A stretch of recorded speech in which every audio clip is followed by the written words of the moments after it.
Hello bachcho, let's read the question. The question says which of the following statements is not true regarding the Newton third law of motion? Option A, to every action there is always an equal and opposite reaction. Option B, action and reaction acts on the same body. Option C, there is no cause effect relation between action and reaction. Option D, action and reaction force are simultaneous forces.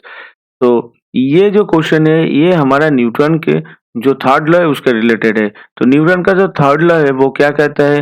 Newton का third law कहता है every action has an equal and opposite reaction.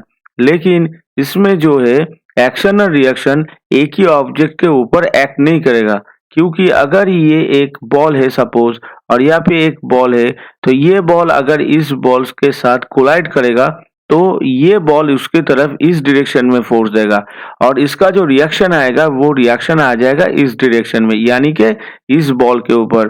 तो first ball ने अगर second ball के ऊपर जो force दिया वो अगर F12 होगा, तो सेकेंड बॉल ने फर्स्ट बॉल के ऊपर जो फोर्स दिया होगा, अप्लाइड किया होगा, वो हो जाएगा F21, जिसका डायरेक्शन भी ऑपोजिट डायरेक्शन में आ जाएगा।